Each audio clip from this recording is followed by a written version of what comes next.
Okay, good morning, everyone. Thank you so much for joining us today. I'm Abby Monroe, the Nonprofit Connection Director at the United Way of Northern Utah, and I'm excited to welcome you to today's virtual session on harnessing the power of AI. A huge special thank you to our presenter, Joanne, for generously sharing her time and expertise with us. I am personally so excited to learn more about this, and I'm so glad you were all able to join us. I also want to take some time to thank Comcast and Wasatch Peaks, two of the sponsors for Nonprofit Connection that help make these trainings possible. Let's go ahead and make the most of this opportunity to learn and collaborate. And we'll go ahead and turn the time over to Joanne. Hey everyone. Okay, so I have slides for you, which I will share. And sorry, I did them in Canva. There we go. So if anyone would like copies of the slides, I'm going to send them to Abby, as well as any of the resources that I mentioned. Or if anyone has any questions and you want to talk privately with me, I'll share my contact information with her, because I tried to make this as beginner friendly, but also throw in some advanced features for AI and how we can integrate them into our workflow. But I also wanted to cover off a lot of the considerations that we should be thinking about. So today, I wanted to cover privacy, ethics, and legislation, because that's huge. We have to talk about that. I want to talk about some of the misinformation, plagiarism, data bias, some of the limitations of AI, and some of the things that we should be considerate of. I also want to talk about stakeholder perceptions, because I've been hearing a lot of concerns from people. They get pushback from their board. Their board doesn't understand it, doesn't think that we should be implementing it. So I thought we should talk a little bit about on that. And then, as well as dependence on technology, I keep hearing, am I going to lose my job to AI? And no, but there is some issues around our becoming too dependent on the technology. And then the integrating the tools. So what are some of the tools? How can we use the tools? How can we maximize them? Because I know that's probably what you guys want to really get into.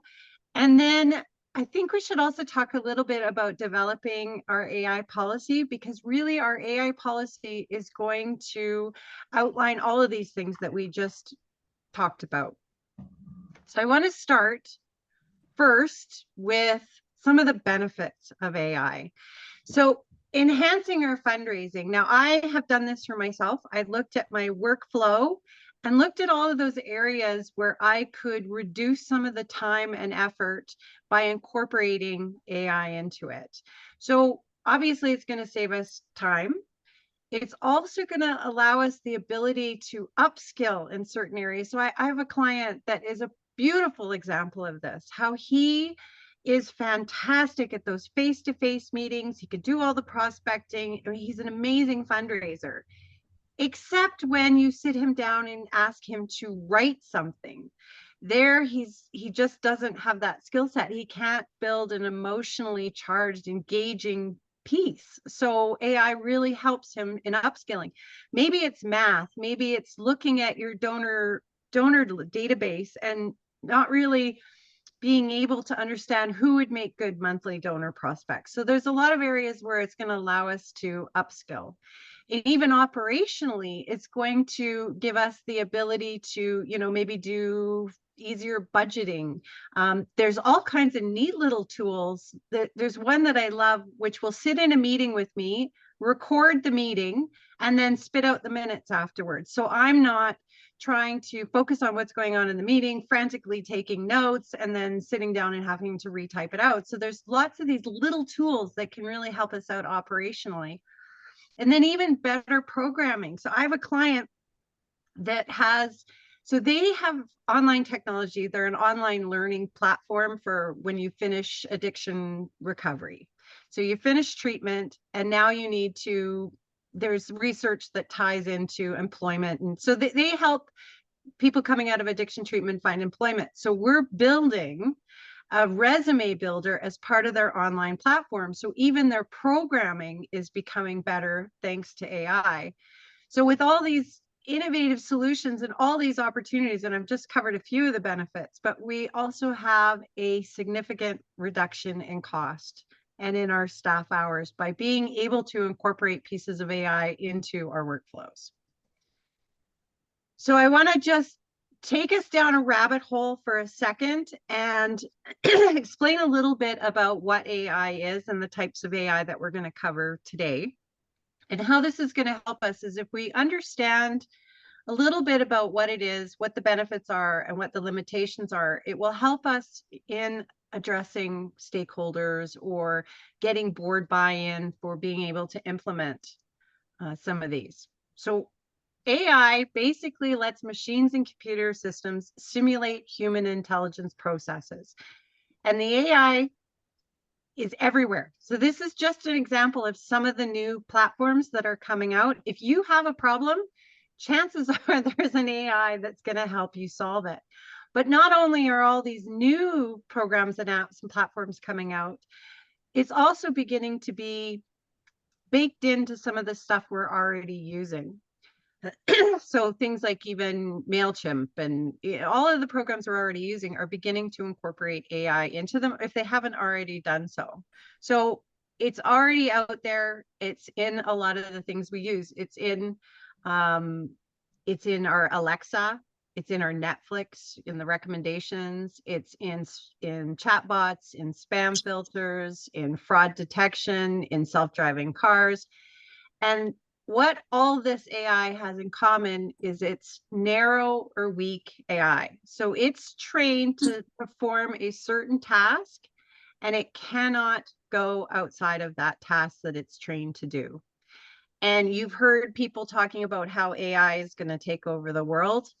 Well, that's theorized. That's the AI killer robots is artificial superintelligence where it will be able to go outside of what it's trained to do and make decisions based on that. So, and I know that seems rational, but a lot of people are very scared of AI. And that's where I want to just kind of go through what it is so that we can all have an understanding. So when we're talking to a board, we can let them know that, no, this AI that we're looking to implement can't go outside of its trained function, and that it's everywhere. It's already being used in the programs that we're already using. And this is the best chart that I could figure out to explain, because you've heard machine learning, deep learning, natural language processing. And so starting with machine learning, that's a branch of AI. And the best example I have is back when how I got into fundraising. I was working with a startup and we were pioneering this online database technology. And I was 24. I wigged out. I quit. I threw my keys at the boss, and then I needed a job.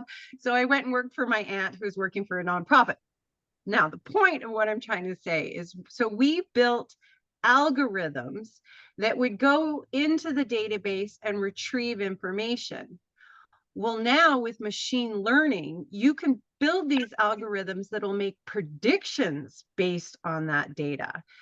So Donor Search is a donation platform. So if we use our donor database, our donor platforms that we're using, we can retrieve information from that database, but we want to make predictions based on that data that we retrieve. So for example, monthly donors, I can manually type in some criteria to find monthly donors, or I can hit a button and let machine learning pump out that list of who my donors are. So that's a good example of machine learning. Deep learning is a little bit deeper than that. It uses neural networks. That, in all honesty, is above my pay grade. That is so complicated that I don't touch it. But then there's natural language processing. So the resume builder that we're building for that client is based on natural language processing. So it can generate and manipulate human language. So it's found in translators, your chat GPTs, things like that. And another really good example of NLP is Instrumental. I don't know if you guys have heard of Instrumental. It's my favorite grant research platform. Well, they're building right now a grant writing grant writing software within all of that, so that you're going to have the ability to store past grant proposals, securely store, which is important. We're going to talk about that, but securely store past grant proposals, your case, and then use those stored data sources to retrieve information to help you craft your grant proposal. So that's a really good example of natural language processing. So again, not going to take over the world. So the two break down into generative AI. So that's generating text, generating images, music, code. So that's in your chat GPTs. And then there's predictive AI, which is the machine learning that will take our data and make predictions based on historical data. So let's just dive right in and talk about privacy, because we never, ever enter any kind of sensitive information. So in theory, I could spit out my donor database, so all my donors, plunk it into ChatGPT and ask it to make predictions based on the data. But before I do that, I have to scrub all of the sensitive information. This type of AI is not secure. Now, there are more secure platforms, but not a ChatGPT. So what I'll do is I will replace all of the names with numbers so I can cross-reference if I need to. I will scrub the address, the phone number, anything sensitive like that before I try and make any predictions with a ChatGPT model. I will also never, ever use it for any nefarious purposes. So in theory, AI has come so far that I could create a picture of Kevin Costner, I could clone his voice, and then I could take that picture and create a video of him talking with his voice and create a PSA for our organization from Kevin Costner. That's not ethical. So I would not do that. So I really want to keep privacy and ethics in mind. And then I also want to keep in mind too how it makes mistakes. So I always want to have that human oversight as part of my privacy and ethics that I will review, where someone will review all of the outputs that AI makes and then fact check them. So I write a lot of blog posts, and as part of the blog posts I write, I want stats. Well, I need to double check all of those stats because it will sometimes spit out bad data. And then finally, I want to be very transparent in my use of AI. There's a reason here, legislation. So you guys probably know that Utah was the first state to come out with some legislation around the use of AI. And one of those pieces is how organizations should be transparent in their use. The White House is also working on their blueprint for the AI Bill of Rights. And even here in Canada, I'm in Canada right now, and we have a bill that's out there for the Canadian Artificial Intelligence and Data Act. And in California is really leading the way in some of this legislation and policy. And a big piece of that is training, how we train our AI, which I mean, I know some nonprofits are looking at training their own AI. But also in our disclosure and our transparency around it. So that's why we're going to kind of close this whole workshop off with creating an AI policy so that we can be transparent around the use of it. And misinformation and plagiarism was another one I wanted to talk about. So content bias, I mentioned training of an AI. So this same organization that is putting together the resume builder, they have a database of all of their past participants, and they wanted to do some machine learning, build some machine learning that would take that data and give them more information, pull out some statistics. And they don't have enough information in their database to really pull out good data. So that's our content biases. If an AI is trained on content that's biased, it's not going to spit out the results that we want. So it's just something to watch for. So an example is ChatGPT. ChatGPT was trained off of the internet and books and a bunch of different things, but only up until September 1st. So that was massive amounts of data that it was trained on. Well, if it was only trained on 1 year of the internet, then it wouldn't have very complete information. And then something new that's coming out right now in the news that you might read about is model collapse. So again, using ChatGPT as an example, it was trained on information up until I think it was September 21. So then now it's being trained on recent internet activity, but there's so much AI generated content on the internet right now that they're afraid it's going to create this feedback loop where it's going to degrade all of the information on the internet, and then AI is going to spit out more AI content. And so just these little things that we should be aware of in using it, that it's not perfect and it makes grammatical errors. It's gotten better. A couple of years ago, it was terrible, but now it's a lot better. And then again, it can spit out bad data. So just really watching for these things. And that's where, again, our human oversight and our fact checking are so important with any of the information that we create with it. And now we can talk a little bit more about stakeholder perceptions. So if you have a board or an executive director that is giving you pushback about using AI, so now we know what it is, we know what the benefits are, we know some of the concerns that we're going to have to address. So we can begin to put together a case for it, because we know that these are the concerns and this is how we're going to address it. And one of the other things that I like to say to a board that is pushing back is, well, people are already using it. I can almost guarantee that there are people within your organization that are already using it. So we probably should have some sort of policy or oversight that in place for that. And then another big thing is, what are our donors going to say? What are their reactions going to be?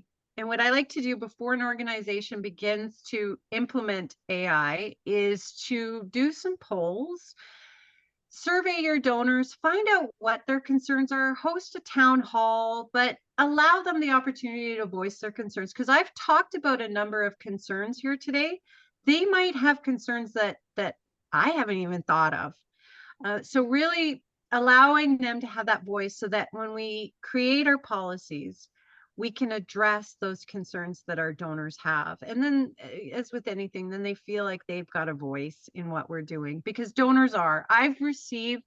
So we have a family foundation, and I've received requests for support that are clearly AI written, and immediately they go into the garbage. AI generated content is easier to spot than you might think. So again, yeah, that human oversight, understanding the privacy and ethics around it, and creating a comprehensive AI policy before we even dig into the good stuff, and that is AI and fundraising. So now we're going to do the fun stuff. We're going to look at some of the different opportunities for us. And one of the first ones is idea generation. I love working with AI to spark some ideas, or to take an idea and expand on it, or even analysis. So there's another nonprofit that I'm just starting to work with, and they don't have a donor database. They're new. So they're on the coastal, they're part of a corridor on the coast. So I took all of the different demographics from each of the areas that are within their area, fed that into ChatGPT, and asked for an overall analysis of who lives in that area, what are their demographics, so I can begin to build what could be a donor persona for their organization. I also, okay, they are parrot rescue. So how do I make parrots a sexy cause to fundraise for? And I had no idea. So I started working with ChatGPT to kind of come up with some ideas. So it really allows me to get into that creativity. And I've listed some of the programs I use here. So ChatGPT or Gemini or any of those language models. I like Copy AI if I'm stuck for writing ads, and Pseudo Write if I just have writer's block. So these are just some of the programs I use. But idea generation is a especially if you're a one-man shop. If you're a one-person fundraiser and you don't have a team that you can sit and brainstorm with, AI can be a good partner in that area. And then planning and productivity. Trello is one of my favorite, Trello with Butler. So it'll allow me to take an idea and create a plan, but also automate tasks, assign tasks, set reminders. So there is Trello, HyperAid, Monday.com are also examples of this. This is that note taker I was talking about, Power Note. So again, it can even sit in our project meetings and take notes for us and spit out minutes. Then there's prospecting and donor profiling. So donor search is one database that has it baked in already. Salesforce does, Blackbaud, even SurveyMonkey, their grant management software. And then Perplexity is another one that I use. So here's an example. I took that parrot rescue. Now I have Instrumental, so I have grant research software, but if I was a small nonprofit and couldn't afford any of those specialized softwares, I could go into ChatGPT and ask them for grants in that area that work with animals. And it provided me with a couple of options for smaller foundation type grants. So then I can take those and go into Perplexity and ask Perplexity all about that foundation. I even asked it, what is their average donation to new nonprofits? And it gave me a bunch of information on that. I've experimented with even in corporate sponsors. Who are some potential corporate sponsors in our area? And then I go into Perplexity, get a breakdown of who they are. What I like about this particular one is it'll cite all the sources right here, so I can go in and double check where it's getting its information. So it's really beginning to help in the prospecting. I've taken again, I scrubbed all the data, but I've taken our database and all of the demographics that I can find to get an idea of who our donor personas are, who are the people that we already serve who are more likely to donate to a specific program within our organization. Budgeting is another area where AI can count. I really like this Count. Is an accounting software that has some AI baked into it to do predictions and to do forecasting. Then there's chatbots. ManyChat is one that I use quite often in social media, where it automates a lot of my commenting and DMing so that I can keep up with I could go on forever. If you ever want me to do one on social media, I could go on forever on social media. But it allows me to build those connections with people because it automates a lot of the tasks in there. And then, this chat fuel is for WhatsApp. You can build your own chat bots. There's so much that you can do in this area. And then there's all of the miscellaneous. So this charity GPT is neat because they are specific to the nonprofit sector, and they're the same price as a pro chat GPT. I think it's $20 a month, but it's one of those secure areas. You can securely store your information in Charity GPT and pull data from your data sources so that you can create your materials. So I'll show you an example of that in a little bit, but Grammarly, I have dyslexia. You might have caught some typos in this, but Grammarly not only can proofread all my stuff, but if I've written a sentence, I can highlight it and ask it to make it better, shorten it. Oops, sorry, I didn't want to do that. Canva and their Magic Studio.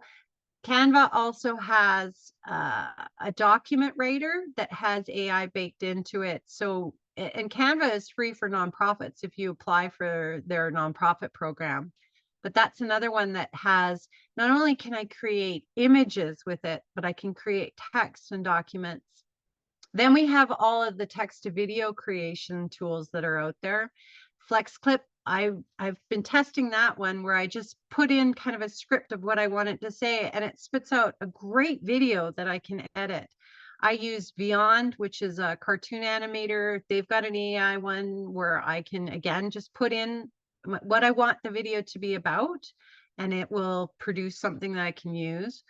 We have all the image generations out there now. Dolly, Midjourney, Flux is now my favorite. We even have music generators out there. So Suno created theme songs for different nonprofits that I've worked with. You know, we put a video together. Well, Suno's free, and I can create a song that goes beautifully with it. I don't have to pay for any of the royalty fees. There's even an AI that will detect AI, that will detect whether it's AI generated content. So there, again, if there's something within your workflow that is taking time, there is probably an AI that can help you with it. And there's a website, it's called futuretools.io. And the gentleman who runs it is Matt Wolf, and I follow him on YouTube because he is constantly putting out what some of the new things are. And on his website, you can go in and search for, you know, productivity. You can search for text generation. You can search for whatever the problem is. It spits out a list of all the potential AIs that you can use. I'm focusing mostly on the free stuff because we're nonprofits. You can also create your own AI. So I've used ChatGPT. Again, ChatGPT isn't very secure, but you can create your own GPT within ChatGPT, and I'll show you that in a minute. There's something called Mind Studio. This is what I use to build AIs for clients. Even Boodlebox. Boodlebox is another plug and play that's super simple to build your own AI. So here's an example right in ChatGPT. If you go into ChatGPT and you click that button, Explore GPTs, there's tons of different GPTs that people have made. I made this one, Fundraising GPT. And so you would go in, you would give it the instructions. So the basic instructions of, you know, how you want your responses to what to be focused on, the tone that you want to use, the language you want to use, anything you want to exclude from it. And then you upload your knowledge base. So upload your case, upload, you know, really successful grant applications. You can scrape your website URL and upload all of that information. So when I type in a prompt, you know, maybe it's create a thank you letter for our XYZ campaign. What it'll do is it'll reference all these knowledge centers back over here and then produce an output based on your data. So that saves an incredible amount of time. But again, this is not secure because it's open source. It doesn't have all those protections in place. Whereas something like a charity GPT is more secure, but it's a paid service, whereas this one's free. Then there's that Mind Studio that I mentioned. This looks complicated. It's really not that complicated, but it integrates different pieces of AI. So for this one, you know, it has a prompt start. It has a user input. So if I was to run this, it would say, what can I help you with today? And then it goes off into a menu. I have 3 different places that it can go. It can pull from my data sources. It looks very complicated, but for anyone that's interested in building their own AI, Mind Studio is fantastic. They have tons of video on YouTube. You know, I can either learn Python and JavaScript and create my own AIs, or I can use some of these plug and play AI generators. And they're so beneficial because one of the issues that I had was around scrubbing website. So when I start with a new client, I want to get as much information as I can from them. So I've built one that allows me to scrape their URL.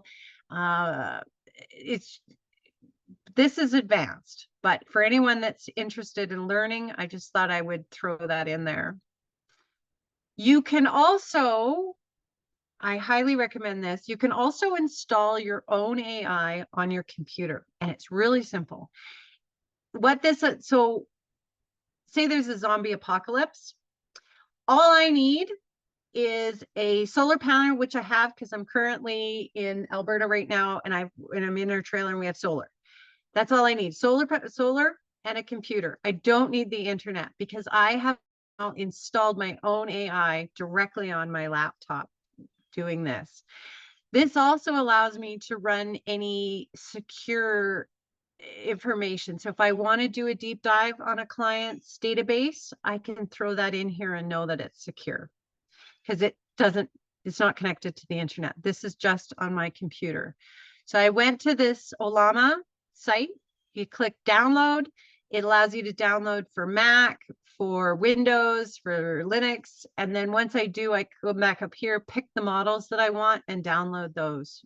There's lots of YouTube videos out there on the internet about this one too. But now I have an AI right in my computer that I don't need the internet for, that's super secure. So I use this quite a bit. And then again, too, if the zombie apocalypse happens, I can just go on my computer. I don't need the internet and figure out how do I clean water and build a garden. So this is everything in theory. So let's say that I'm working on a grant.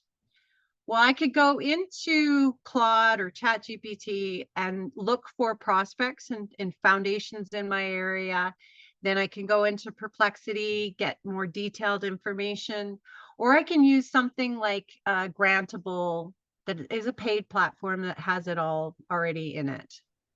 So then once I've done my research using AI, I can come over here and do some of the grant writing. So again, I can use some of these paid options that have grant writers within them, or I can just use ChatGPT and really and work that for free.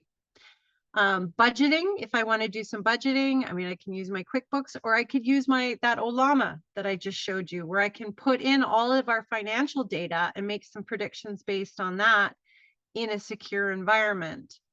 Then for grant management, I honestly haven't found good free software for grant management, but SurveyMonkey Apply has some stuff. And then even for reporting, I can plunk all of my reporting data into Claude or Olama and then get my numbers and make it all pretty using Canva. And even with my year-end campaign. So this is an actual example of how I did a year-end campaign last year for a client of mine. We were really stuck for ideas. So we went into ChatGPT and her and I were on a Zoom doing it together, and we worked out that theme and even some of the key messages. And then we needed some visuals to go with it. So we went over to Dolly and found the perfect image to go with it. And then we went into Trello and set up all of our project plans. We did our donor profiling using Perplexity. And then when I did some analysis, I used my private AI. And then we wrote the materials. And then even, oops, I gotta move this. And then even with our communications, sorry, I just gotta close that. Even with our communications, we used AI. We went into copy AI.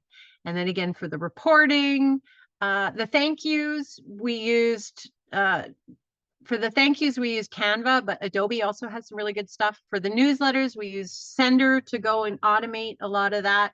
And then the social media, we automated with ChatGPT. So throughout this entire process for our year-end planning, we were able to incorporate AI that saved us time, and in some cases produced better outputs than what we were even producing. All right, now to get the best out of AI, we really need to talk about priming and prompting, which is something that you've probably heard about, is prompt engineering, because what you put into AI really determines what you're going to get out of it. So priming is setting the context. Priming is where you put in that information about who you are and what you do, and give it all of the background information that it needs. And then prompting is the specific command, what you want it to do. And here's an example of it. So for priming, you want to give it this background information. I honestly would give it a lot more background information before I asked it to do something. So the prompt is, can you help me create a brochure for this program, highlighting these benefits? And this is where creating your own GPT or using one of those platforms like Charity GPT really comes in handy, because that's that data source that it references when you prompt it. You can also, just keep a document handy of keep your case open, and then before asking it to do something, just paste your case in and as the priming. But I always like to use an application that's secure, like Charity GPT, to have all of my information in, or create my own GPT for that particular project. And then for prompting, because prompting, there are the prompt box and Chat GPT cheat sheet, all you tell it what, in essence, what you want the AI to do, and it'll spit out a prompt for you. Fabric is a really great example of this, because it creates those prompts for you, but they're so detailed. Like, I'm sure if you've been playing around with AI, it can spit out some really wacky things. So the more detailed we are with what we ask it to do, the better result that we're going to get. And same with images and video prompts. They're a little bit different in that we want to kind of focus on the key elements. We want to ask it for that style and mood. Like, I'll quite often want things in photographic style, or maybe a cartoon style, any color preferences, and aspect ratio. So if I'm working on, I use it for my blog posts all the time.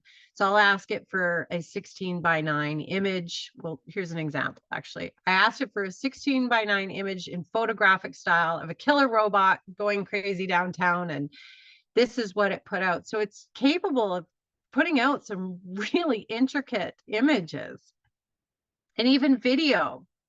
I don't know if I could play this. Yeah.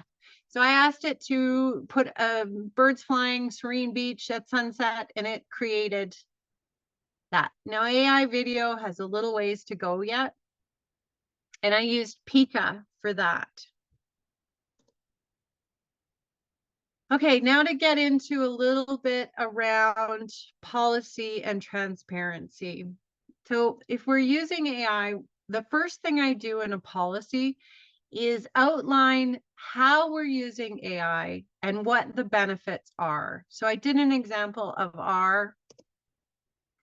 this is my own AI policy that we use, and yours can be as in-depth or as short as you like, but really that first section, I like to introduce how and why we're using AI so that I can address some of the stakeholders. And for us, for me personally, allows me to streamline my workflow and generate ideas. So it really augments my capabilities, but it never replaces human creativity and judgment. Then the second section of an AI policy is data protection. I want to outline how we're going to handle our data protection. So here's an example of mine. Now, we're fairly small. There's only 3 of us here. Yours could be a lot more in-depth than this, but I talk in my policy about how ethical commitment. I also outlined where we follow the American Data Protection, Privacy, Freedom of Information in Canada, and even the GDP for the European Union. So we strictly follow those. Now, you can also include, if you're doing training for your staff, that you train your staff once a year on data protection, how exactly you're going to ensure privacy and ethics within your AI policy. Then I like to outline a section that explains our fact-checking framework, right? What are the systems that we're going to use to ensure accuracy and appropriateness of AI-generated content?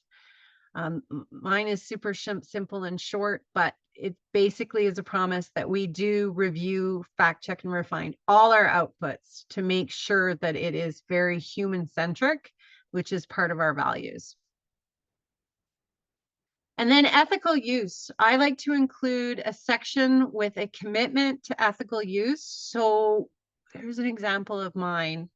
How we will not ever use it for misinformation or manipulation or exploitation, that how we prioritize transparency. So this can be, how do you outline your plans for how you plan to commit to the ethical use of AI? And then transparency. How are you going to regularly review your policy? And then if you do make changes to your AI policy, how are you going to update stakeholders and make sure that they're informed? Oops, I cut off that sentence. Make sure they're informed. So again, there's an example of mine. I have a AI policy worksheet that I can send to Abby and send out to you guys. It's just so important to have some kind of policy in place. And then I also have a section on mine, and this is I haven't included this for any clients, but for mine I have, and that's what is my promise and how am I going to ensure that I stay up to date on all of the new technologies, all of the new legislation, and everything that's coming out on AI. And then finally, communicating your AI policy. So how are we going to educate our employees on the policy? How are we going to enforce the policy?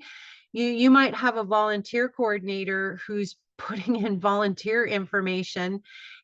Like, how are you going to make sure that that's not happening? How are you going to notify stakeholders? So the website, I have a link on my website. Are you going to send it out in a newsletter, in an email? Are you going to include some information on your annual report, maybe a social media announcement? And then finally, I always like to provide within my policy some sort of feedback mechanism where I can include an email address, or a phone number for any concerns or any questions. And then I want to leave you with some resources. So I set up Google alerts for any new news that's coming out on AI.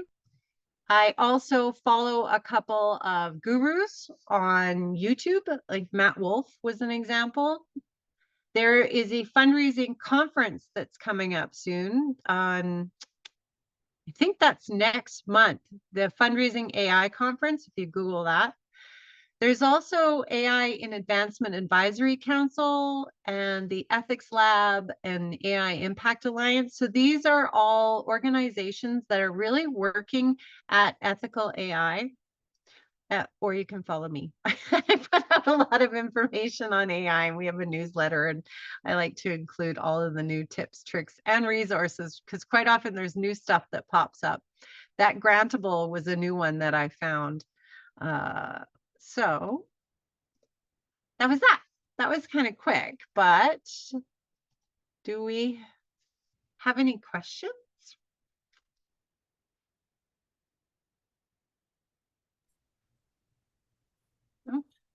I feel like I have, oh, go ahead, Greg. Some too. I was gonna say, so AI, I'm fascinated by AI and where it's going and excited by it, but as there's different, I guess, generations where, they're opposed to it. And so in reaching out to donors and, we're contacting them, and if we're using AI material, have people seen pushback from donors saying there's no human element to this, these requests, or they're lacking that? What can we expect for that to become more of an accepted thing in the future? Right now, I know, for instance, my parents they're in the 70s, and they're thinking, oh, AI, it's lacking all of these things. It's not real. So they don't want to be bothered by it. But the future really, as far as I see it, is AI is going to be a regular part of life. And so is there expectations as far as acceptance of it? Yes, I don't know if I'm saying it right.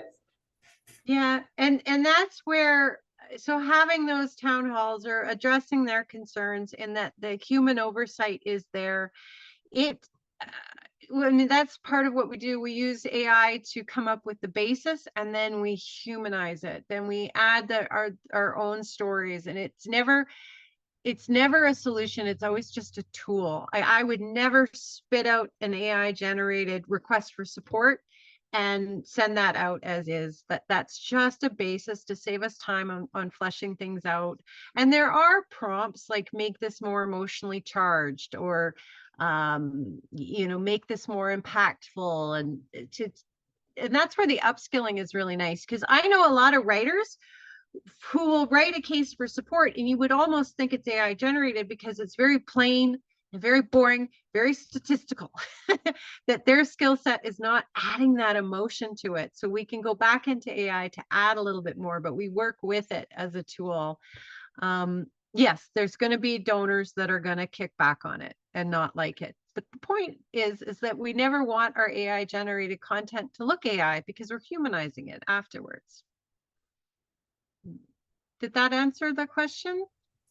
It does. I mean, I guess the other thought I've got on it is that people are putting up these, there's people who will do it ethically and there are people who will not. And so it takes one bad apple to ruin the bunch. And so some of these larger donors may just be completely turned off by any use of AI because they got, burned by one person who sent something or a request in. So anything that uses AI, they would then be opposed to using. I think of the older generations and that. Sorry for the older generations, I'm not targeting. It's just that's kind of how it seems to go with a lot of upgrades in technology, I think. Yeah. We went through that. So I started fundraising in 1994. So the internet was just coming online. Online donations were just coming online. Then social media came online. And I know that it was always those older donors. They didn't like the change, they didn't like the technology. And I think that's just, I don't know. I've worked with a couple of organizations and taking them through this new AI implementation process, and there was always that pushback. But we developed the policy. Honestly, we developed the policy. We put the policy on the website, and it was there. But we certainly weren't advertising that. Here's a case for support. It's AI generated, because the materials we were putting out weren't completely AI generated. So really the donors didn't see what was happening behind the scenes. We had our policy that explained everything that we had in place, but they didn't see anything different at the front of it. Thank you. Yeah. Joanne, is Perplexity a free product? Yeah, most of the stuff that I mentioned, I tried to keep it with the free. I can send out a list of just some of my favorites. Would that be helpful? Okay, so I'll do a list of my favorites. I'm also going to include the AI policy. I think that's super important for us to look at having. And slides in case anyone has any questions. Do you guys, would that YouTube video on creating your own that own GPT be helpful? Yeah, okay.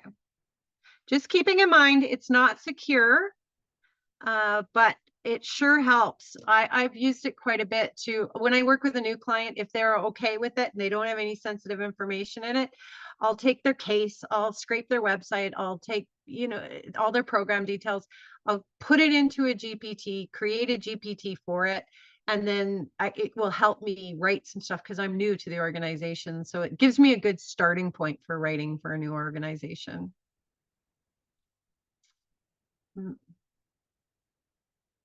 Any other questions? Was this helpful? I tend to geek out, so I didn't want to use jargon, and I wanted to keep it kind of user friendly.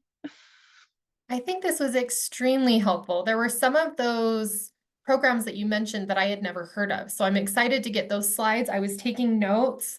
I love just the different ideas. I love that you showed us some generative ways that you used it personally. And I think sharing that policy will be really helpful for nonprofits who are exploring using AI. So thank you so much for providing all of that. Good. Does anyone and have I any really other would have questions?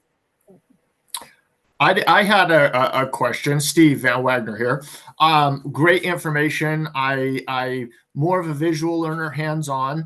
I would love for the opportunity to be able to learn from you. Is there, do you do more walk it through, take, with some of these programs and components that you mentioned, maybe, here's step one, here's step two, here's step three type of a arrangement class scenario? I do actually. Yeah, I will. My contact information will be in the email and we can chat. So I'm a nonprofit coach. I do consulting, but my heart is in coaching, teaching. That's my favorite thing to do. And I have been toying with the idea of putting together like an actual masterclass on it, but we will see if I do that. I don't know. It's still summer. Great information. Thank you so much. But yeah, walkthrough would be really helpful. And that's with just sharing a screen, it's hard to do. So. Well, let me know where and when, and I'll be there, Abby. Thank you. Thanks, Steve. Where can people follow you? Joanne, is LinkedIn a great place? Do you have a website you'd like to share? Yeah, I will see about putting it in the chat. The YouTube, I've got tons of YouTubes out there. My Instagram, I tend to put tips on Instagram, and LinkedIn, I have a newsletter where I put out a lot of information. So why don't when I send you the follow-up materials, I'll include all of that contact information of people to whatever platform you're on. I tend to be on, except for Facebook. I don't like Facebook. That's okay. We can find you the other places. Yes. And not TikTok. I refuse to do TikTok. That's okay. We like you anyway. Okay, this was fantastic information. Thank you so much for sharing your time with us, being willing to provide all of this information. It's all so new and exciting, and I think a lot of people will be able to gain insight and be able to utilize this in their work lives to make their work more efficient. That's kind of the overarching idea that I sort of got from this, is that we're not using this to replace anything that we're doing as a human, but we're using it to make it more efficient for us so that we're able to spend our time focusing on what truly matters, and that's the people that we serve. So thank you again for your time. We appreciate it. And to all of you that joined us, thank you. I'll be getting the email out to you with the survey and all of the information that Joanne provided. Have a fantastic day. Thanks, everyone. Bye.